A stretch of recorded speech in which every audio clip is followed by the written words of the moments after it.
Thank you for joining us. I'm your host, Mahfoud Kadir.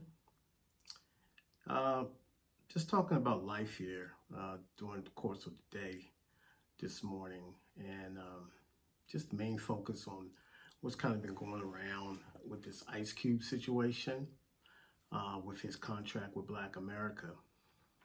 And, just some of my thoughts on the situation. In particular, I think there was something that ran across online. D.L. Hughley had made some comments in regards to Ice Cube's people's, I think he think Ice Cube met directly with President Trump, and that wasn't the case. Clearly, Ice Cube said on multiple platforms that his people and some representatives of his met with the president in regards to his contract with Black America. D.L. Hughley apparently, had some things to say about it in regards to, and I'm thinking that he thought Ice Cube, like I said, Ice Cube directly was meeting with President Trump.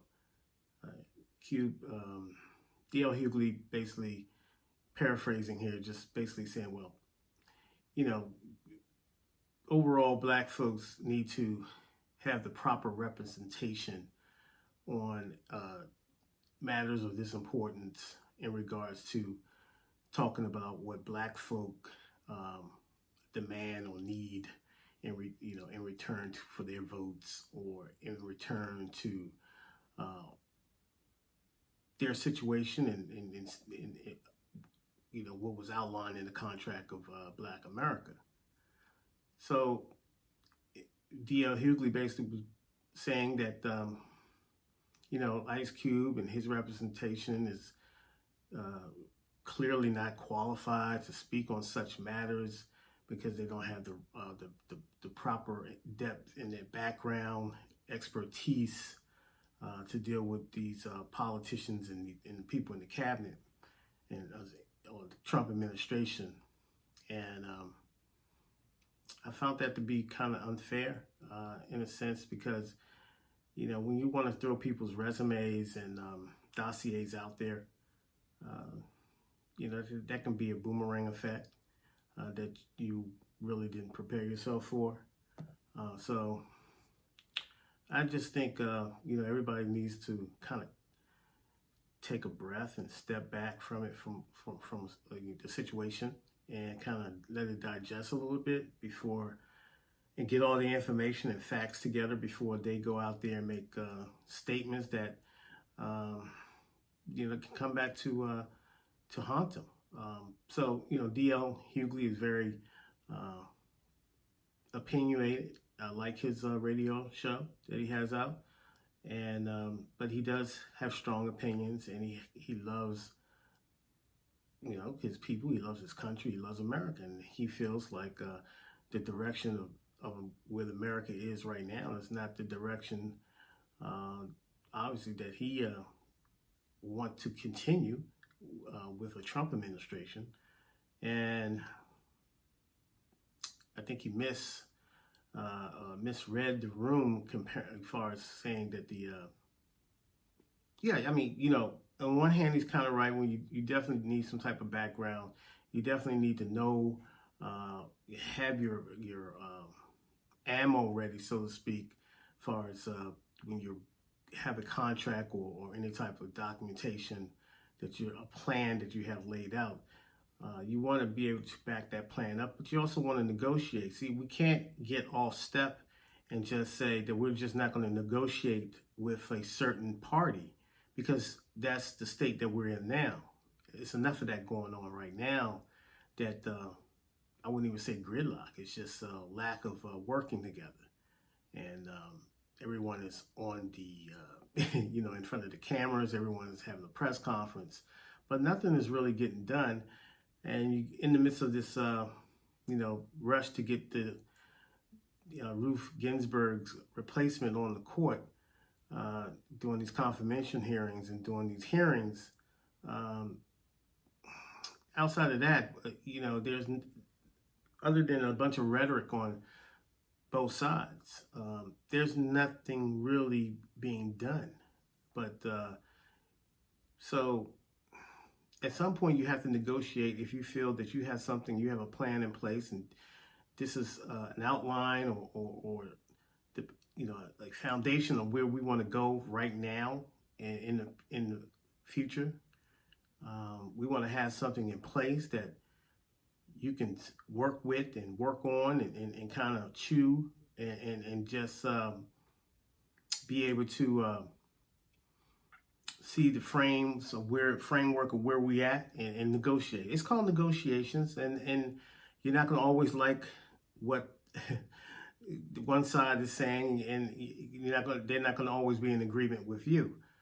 But we have to work together, and we have to iron out these differences in order to put America first, not just a party, but America first.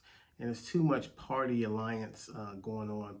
Party, that's politics, but it's just too much putting your party first and getting putting a blue ribbon on your chest before we can actually see how those plans and these amendments and these laws and these policies are put in place and implemented in these communities that you're saying that you're intended for these fundings and policies to help. So that takes a couple years, and it takes a lot of patience, a lot of still pushing the line for change, for whether you're in favor of deregulation or regulation. You have taxes that still need to be addressed, healthcare,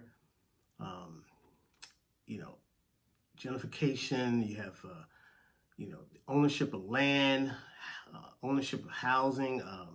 So there's a lot of stuff that's always on the table. Education is my priority. I want to see what's Trump's plan for education. What is his plan going forward for the next 4 years? Because I really don't know what his plan was the last 4 years. It just seemed like education gets overlooked and not get talked about. And I don't see a lot of the media, the mainstream media, pressing the president and his administration, Betsy DeVos, on her leadership as far as public education in this country. So we all have our little pet peeves and our little, like I say, agendas, but we also have to work with whoever is occupying the White House and whatever current administration earns its trip to the White House to occupy it. So, that's just something that I ponder all the time. But I just think we don't need the back and forth and the tearing each other down because we have an idea and, you felt like who is this person to go up there and speak for all of us or speak for Black community and stuff like that. Well, we are responsible to speak for the Black community or any other community for that matter. We all are Americans first, and we all, I believe, want the same things, but I think a lot of division has been caused because of the current administration. And so I think people have been emboldened to resurrect ideas of the past and try to sort of put themselves in, inject themselves into, yes, this is how we're going to run it. Good. We're going back to how it needs to be and should be. It's neither here or there for me. It's all rhetoric. But I just thought that, that with D.L. Hughley, in regards to Ice Cube situation, I just thought that was kind of unfair. But that's just my opinion. I don't know. What do you think? So, until next time, take it easy.